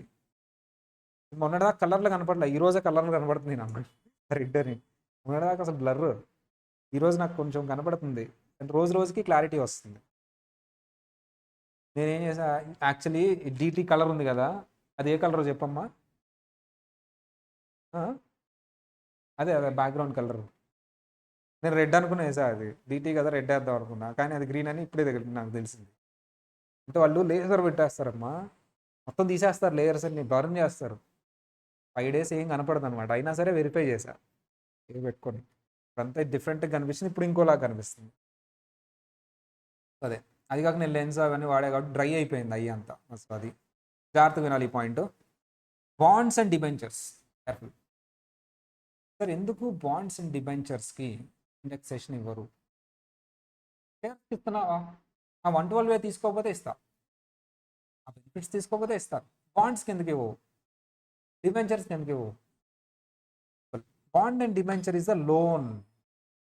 ఏమంటాడమ్మా? బాండ్ అండ్ డిబెంచర్ అంటే ఏంటమ్మా? అది loan. Bond and debenture is a loan. Loan అనేది టైం వాల్యూ ఆఫ్ మనీతో ట్రావెల్ అవుతూ ఉంటుంది. మా ఎసెట్ అనేది హిస్టారికల్ కాస్ట్లో ఉంటుంది. Loan time value of money, interest. Time value of money apply అయ్యేదే లోన్కి. ఆల్రెడీ టైం వాల్యూ ఆఫ్ మనీని కన్సిడర్ చేస్తూ మళ్ళీ ఇండెక్సేషన్ ఎందుకు? బాండ్ డిబెంచర్స్కి నీకు ఇంట్రెస్ట్ ఇస్తారు. ఆ ఇంట్రెస్ట్ ఏంటది? Time value of money. So interest ఇచ్చేది దేనికోసం అమ్మా? Time value of money. ఇంకొక విషయం, నువ్వు లోన్ తీసుకున్నావు బ్యాంక్ దగ్గర, ఆ లోన్ 10 lakhs తీసుకున్నావు ఎప్పుడో పూర్వకాలం, 10 years బ్యాక్. ఇప్పుడు కూడా ఆ లోన్ అమౌంట్ వాల్యూ 10 lakhs ఉంటుందా, పెరిగిద్దా? ఏం కట్టల, రూపాయి కూడా కట్టల, ఇంక్రీజ్ అవుతుందిగా. అంటే లోన్, బాండ్ డిబెంచర్ కూడా లోనే. లోన్ నువ్వు పని కట్టుకొని లోన్ని ప్రెసెంట్ వాల్యూకి తీసుకురాకర్లా, అది ఆటోమేటిక్గా వచ్చేసింది. అసెట్ని తీసుకురావాలి, బిల్డింగ్ని తీసుకురావాలి. బిల్డింగ్ వస్తుందా అమ్మా? పూర్వకాలం నువ్వు కొన్నావు, బిల్డింగ్ వాల్యూ నీ బుక్స్లో ఎంత ఉంటుంది? హిస్టారికల్ కాస్టే ఉంటుంది. కానీ లోన్ వాల్యూ నీ బుక్స్లో హిస్టారికల్ కాస్ట్ ఉంటుందా, ఇంక్రీజ్ అయిద్దా? లోన్ వాల్యూ ఇంక్రీజ్ అయ్యింది. లయబిలిటీ. అర్థమైందా డిఫరెన్స్ లోన్కి అసెట్కి? అసెట్ హిస్టారికల్ కాస్ట్లో రాస్తావు నీ బుక్స్, అందుకని ప్రజెంట్ వాల్యూకి తీస్తావు. లోన్ ఎప్పుడు హిస్టారికల్ కాస్ట్లో రాయవు, లోన్ ఎప్పుడు ప్రజెంట్ వాల్యూలో రాస్తావు నీ బుక్స్లో. That is accounting policy. అది అందుకని or in your books you are updating bonds and debentures to the present value every year. Present వాల్యూకి నువ్వు అప్డేట్ చేస్తూ ఉంటావు బాండ్స్ని, debentures. Then why you should give indexation? Already it is in a present value. Logic అర్థమైందా? Logic ఉంది దాని గురించి ఉంది. Except capital indexation bonds and sovereign gold bonds issued by RBI, no capital gain will be erased in case of individual on redemption of sovereign gold bonds issued by RBI. If redemption on maturity on no capital gain in individual, if the transfer before maturity, capital gain will arise.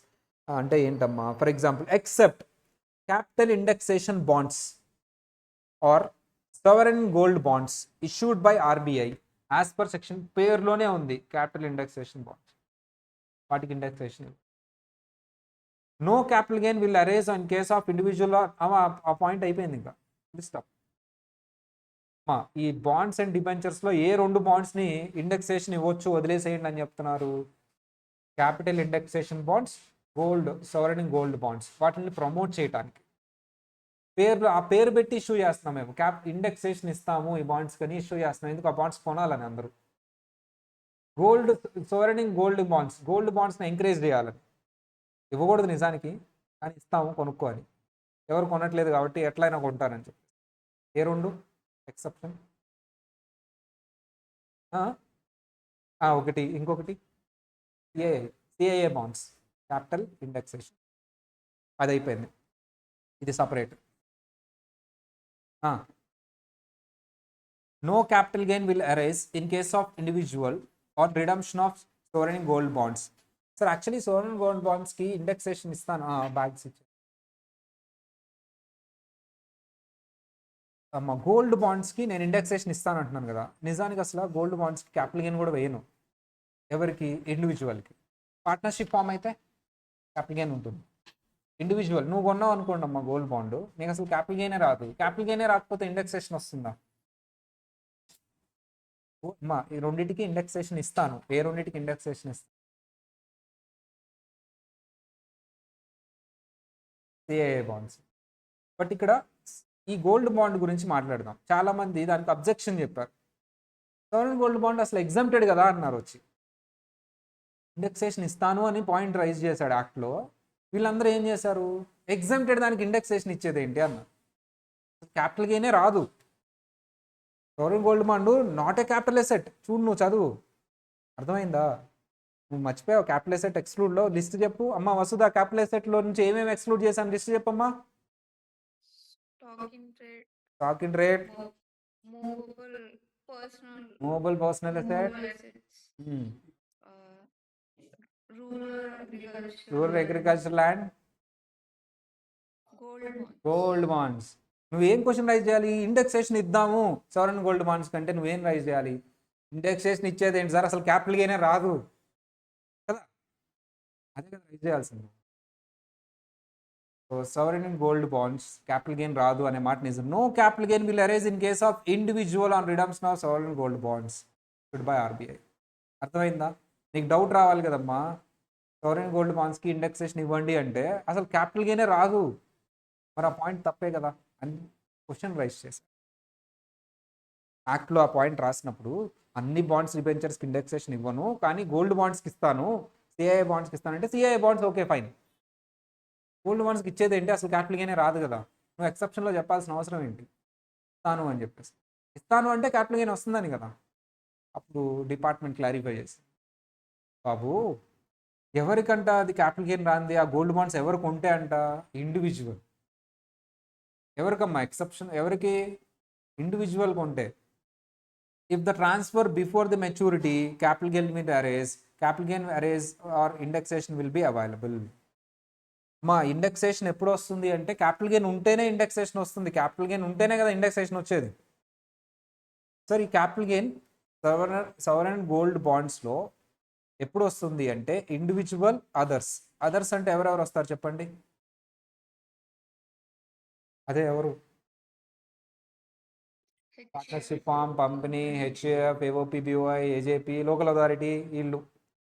Individual sovereign gold bonds కొన్నప్పుడు 2 cases ఉన్నాయి. Sold before maturity, sold after maturity. Sold before maturity, sold after maturity. Sold before maturity sir gold bonds issue చేసేదే అతను ఎంతో కొంత hold period ఉంటాడని చెప్పేసి. సోల్డ్ before మెచ్యూరిటీ నీకు పనిష్మెంట్, అసలు నీకు ఎగ్జామ్షన్ ఇవ్వకూడదు, టాక్సబుల్, ఎగ్జామ్టెడ్. మనం మెచ్యూరిటీ వరకు హోల్డ్ చేస్తేనే ఎగ్జామ్టెడ్. ఇక్కడ కూడా 2 కేసెస్ ఉంటాయి. సోల్డ్ బిఫోర్, మా గోల్డ్ బాండ్ 5 years అనుకుంటాం, మా 5 years హోల్డ్ చేయాలి నువ్వు. ముందే సేల్ చేసుకోవచ్చు అంటే చేసుకోవచ్చు, బట్ ట్యాక్స్ పడుద్ది. Sold before maturity, sold after maturity.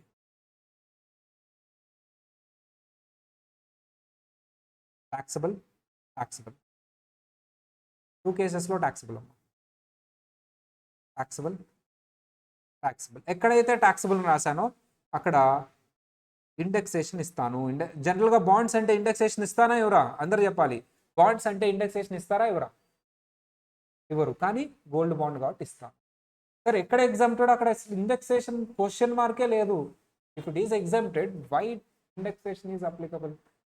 ఒకే ఒక కేసులో ఎగ్జామ్టెడ్, మిగతా కేసెస్లో ట్యాక్సబుల్, కానీ అక్కడ ఇండెక్సేషన్ ఇస్తాము. బెనిఫిట్ ఏదో ఒకటి ఇవ్వాలి కదా వాటిని ప్రమోట్ చేయాలంటే. ఇది ఓవరాల్ సినారియో.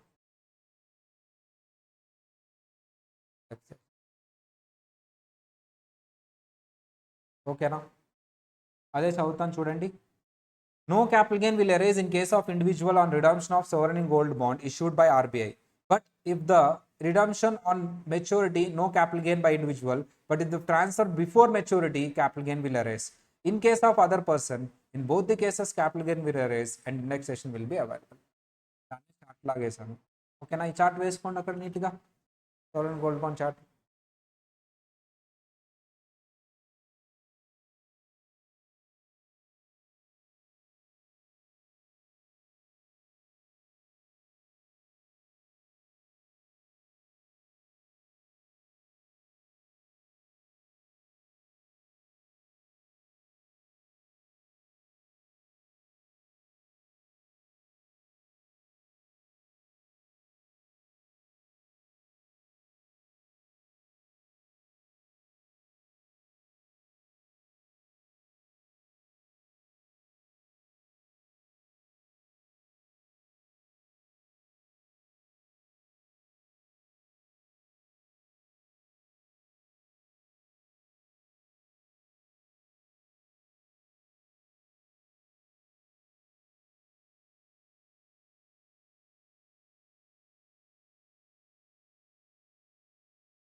రాసారా? వస్తుందా? ఇటుకలోనే రాయాలి, ఆ బుక్లో రాస్తే ఆ బుక్ ఉండదు. Okay okay. సో ఇంకొకటి అయిపోయింది ఇండెక్సేషన్ గురించి. ఎవరెవరికి ఇండెక్సేషన్ ఇవ్వను చెప్పండి అమ్మా, ఎవరెవరికి ఇండెక్సేషన్ ఇవ్వను? ఫాస్ట్గా చెప్పాలి, వెరీ ఇంపార్టెంట్. నాన్ రెసిడెంట్ అందరికి ఇవ్వనా? Non-resident who invested in the shares or debentures in a foreign currency. Next, long-term non-term capital gain under section 112A. Next, depreciable assets, short depreciable assets on sale of depreciable assets, always short term. Next, slum sale, slum sale. Next, bonds and debentures, bonds or debenture exception. అంటే ఇస్తాను, ఈ బాండ్స్కి ఇస్తాను. ఏ చాలామంది students చేసే mistake ఏంటో తెలుసా? క్వశ్చన్లో shares debentures ఇస్తాడు, అవి సేల్ చేశానని చెప్తాడు, చక్కగా షేర్స్కి ఇండెక్సేషన్ అప్లై చేస్తారు, 112 తీసుకుంటారు, రైటే. డిబెంచర్స్ కూడా ఇండెక్సేషన్ అప్లై చేస్తారు. ఇప్పుడు ఏంటి, డిబెంచర్స్కి ఇండెక్సేషన్ వస్తుందా రాదా? మర్చిపోతారు. ఎక్కడ చెప్పావు నువ్వు ఇండెక్సేషన్ రాదని, ఎక్కడ చెప్పావు అక్కడ చెప్పావు అని అడుగుతావు. బాండ్స్ చెప్పావు కానీ డిబెంచర్స్ చెప్పలేదు అంటారు. బాండ్స్ గుర్తుంది నీకు, ఎందుకు వాటి గురించి ఎక్కువసేపు డిస్కస్ చేసాం. ఆ బాండ్స్కి ఎక్సెప్షన్ ఉంది, sovereign gold bonds and CIA bonds. కానీ ఆ పక్కన డిబెంచర్స్ అనే పాయింట్ ఒకటి ఉంది, దాన్ని కూడా గుర్తించండి కాస్త. డిబెంచర్స్కి ఇండెక్సేషన్ రాదు, because is in the debt nature. Debt నేచర్లో ఉన్న దానికి ఇండెక్సేషన్ ఇవ్వం మనం, అప్డేట్ అవుతూ ఉంటుంది అది. సో ఎంటైర్ క్యాపిటల్ గెయిన్ హెడ్కి డిడక్షన్స్, చాప్టర్ 6 డిడక్షన్స్ ఇవ్వము. క్యాపిటల్ గెయిన్ ట్యాక్స్ క్యాలిక్యులేట్ చేస్తే చాప్టర్ 6 డిడక్షన్స్ రావు, వేరే హెడ్స్కి వస్తాయి కానీ ఈ హెడ్కి రావు. ఈ హెడ్లో నుంచి డిడక్షన్స్ తీసేయడానికి వీల్లేదు. Next, any gain arranging on rupee appreciated against foreign currency at the time of redemption of rupee denominated Indian company shall be ignored for the purpose of competition of full value of concept. ఇందాక మనం చేసా కదమ్మా, rupee denominated బాండ్స్కి rupee appreciation వల్ల ఏమన్నా gain వస్తాయి, అది నిజమైన capital gain కాదు, ఇగ్నోర్ చేయండి. అంటే ఏంటి, ఆ గెయిన్ నిజంగానే అసెట్ అప్రిషియేట్ అవడం వల్ల వచ్చిందా, ఓన్లీ మన డాలర్ చేంజ్ అవడం వల్ల వచ్చిందా? చూడండి ఫస్ట్ ఎగ్జాంపుల్ అదే కదా, డాలర్ చేంజ్ అవడం, ఇది క్యాపిటల్ గెయిన్ కాదు. Yes or no? That is not capital gain. ఎలా వస్తుంది క్యాపిటల్ గెయిన్? 82,000 ఇంక్రీజ్ అవడం వల్ల వచ్చే క్యాపిటల్ గెయిన్ క్యాపిటల్ గెయిన్. ఇక్కడ నిజానికి గెయిన్ వచ్చింది కానీ అది క్యాపిటల్ గెయినా కాదా? కాదు. ఏ కేసులో? రూపీ డినామినేటెడ్ బాండ్స్ కేసులో. మిగతా వాటి కేసులో కాదు, మిగతా వాటి కేసెస్లో ప్రొవిజన్ అప్లై అవుతుంది, only RDB rupee denominated bonds కేసులో. STT is not allowed as deduction and included in cost of equity.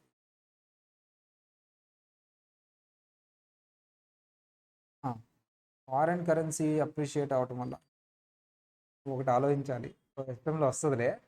Rupee depreciate అవుతుందంటే ఏది అప్రిషియేట్ అవుతుంది? Foreign currency. అక్కడ రూపీ డిప్రిషియేట్ అయింది చూడు, రూపీ 82 కాస్త ఏమైంది? రూపీ ఏమైందా? 82 కాస్త ఏమైంది? డాలర్ రేటే. ఇప్పుడు ఏది అప్రిషియేట్ అయింది, ఏది డిప్రిషియేట్ అయింది?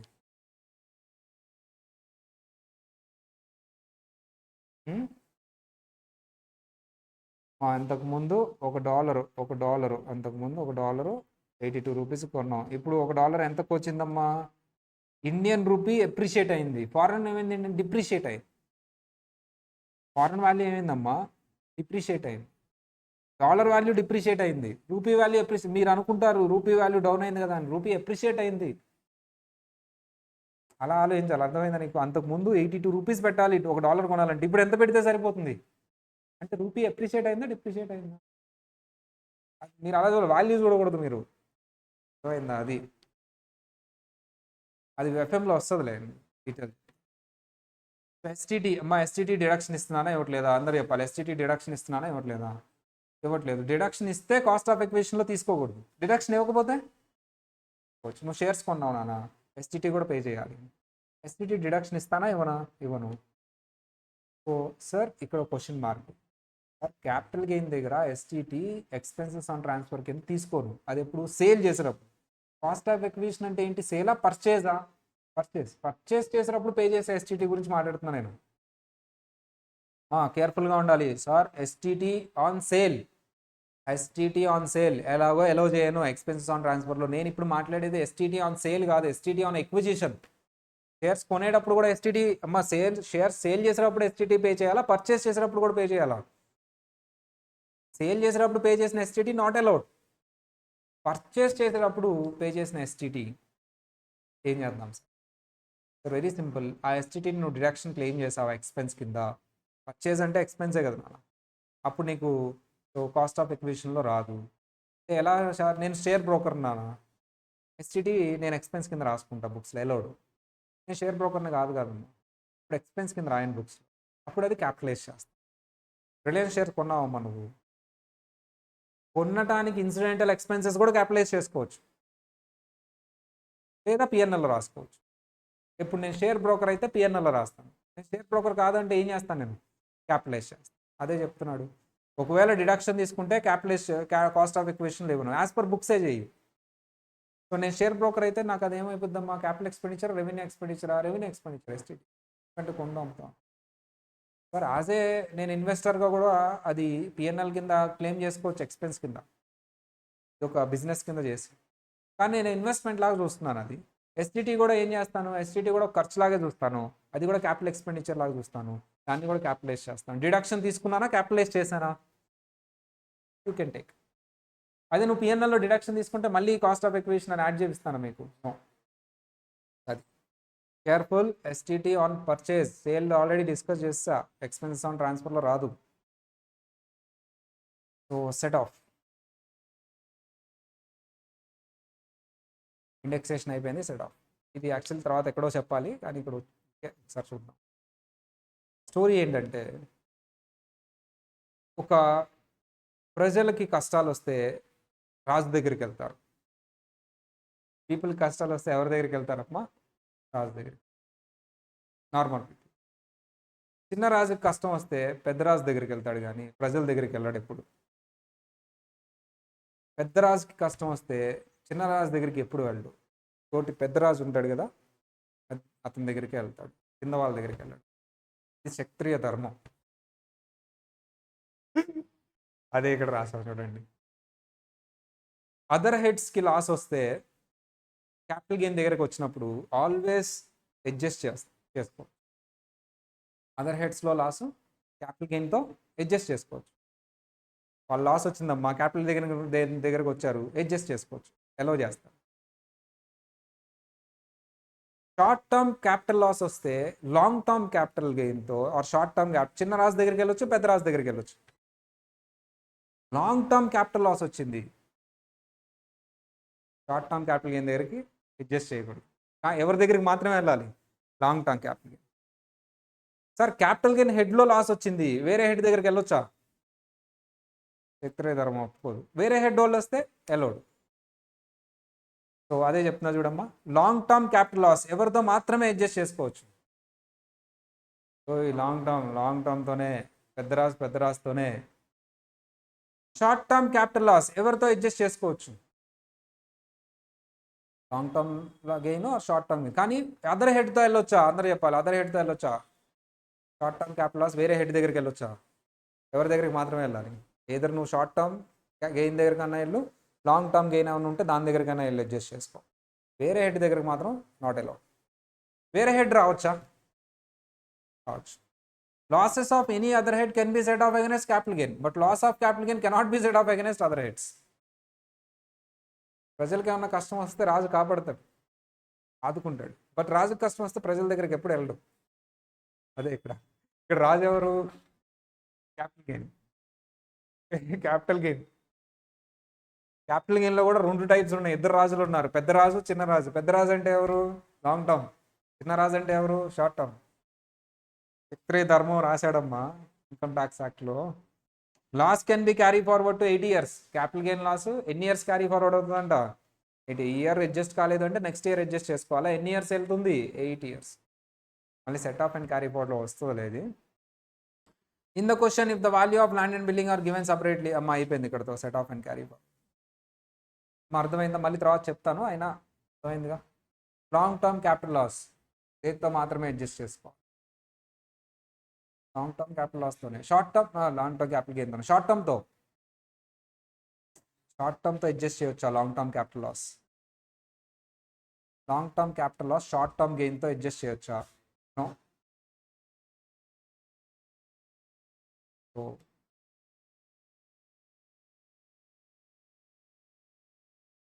Short term capital loss can be adjusted to long term capital gain. ఇది రైటా రాంగా?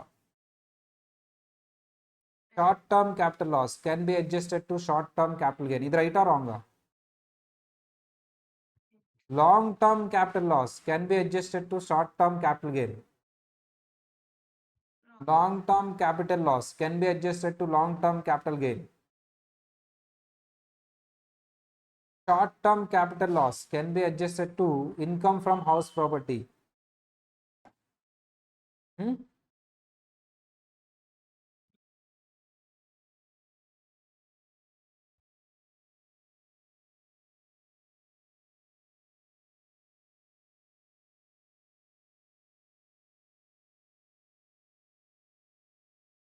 Long term capital loss, PGBP, income loss from house property, short term capital gain, loss from PGBP,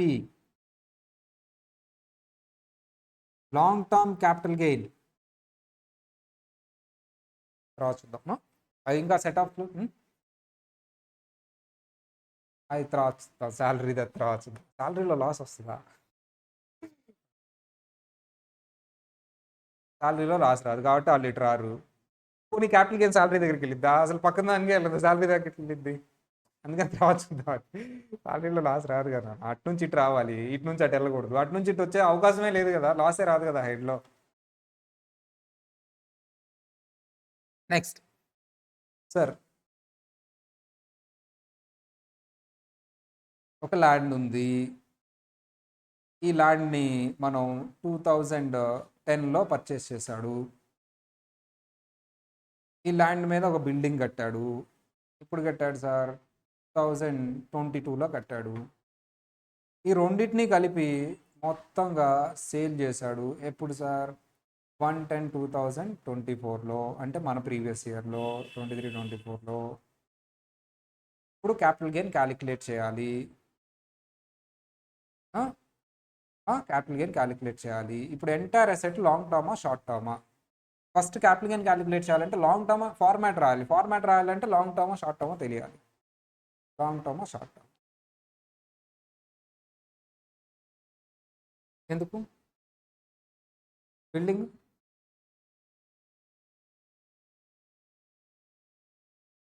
improvement అంటామా? Building మీద building వేస్తే improvement అంటాం, land మీద building వేస్తే కాదు.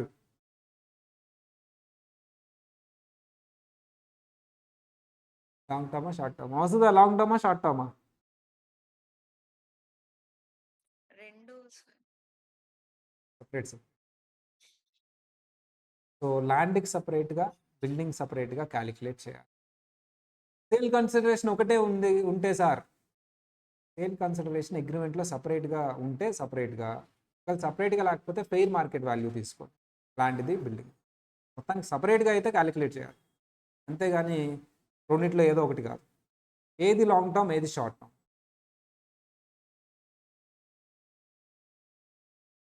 Building short term capital gain వస్తుంది, ల్యాండ్ లాంగ్ టర్మ్. అలా సపరేట్గా క్యాలిక్యులేట్ చేయాలి. ఇది సుప్రీంకోర్టు జడ్జ్మెంట్ అమ్మా, ఇలా సపరేట్గా క్యాలిక్యులేట్ చేయాలి.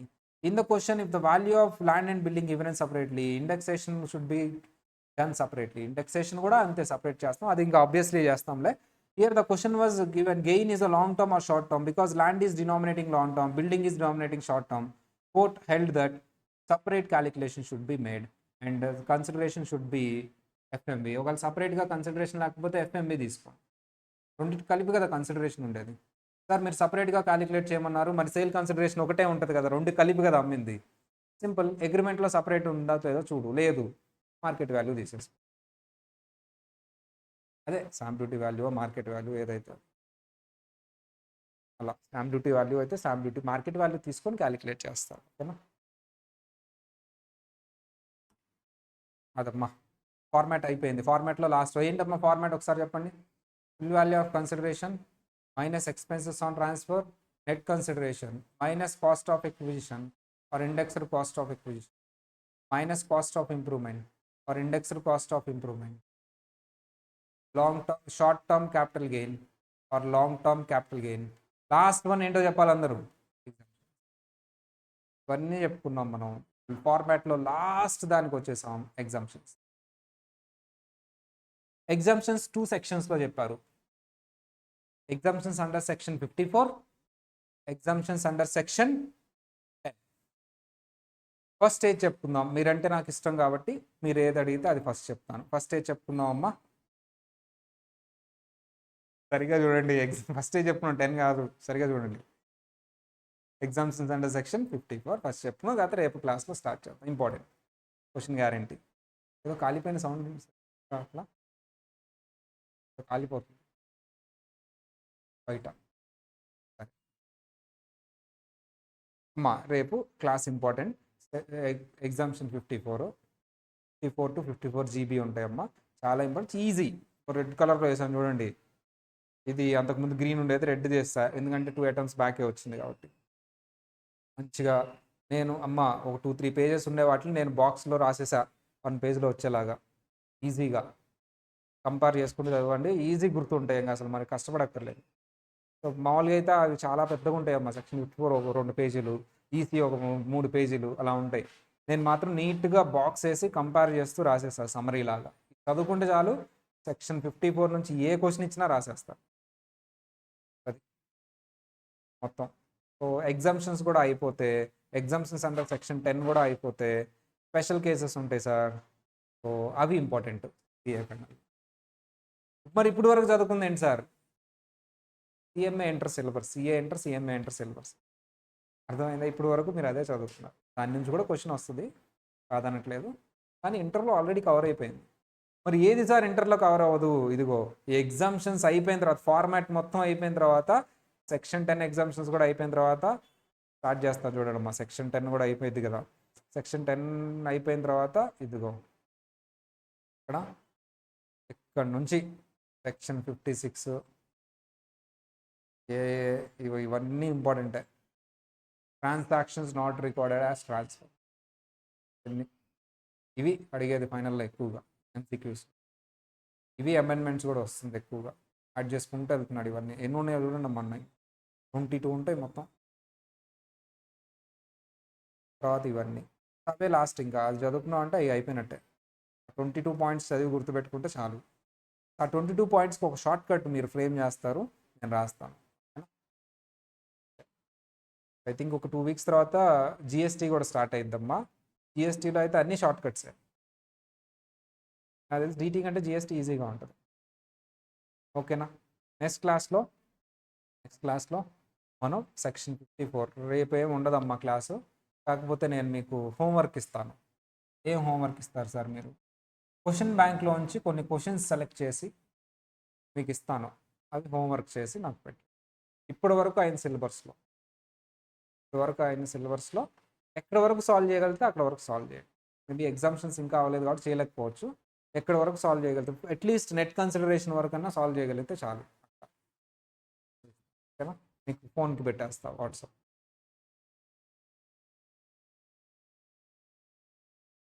ఓపెనే క్లాసెస్.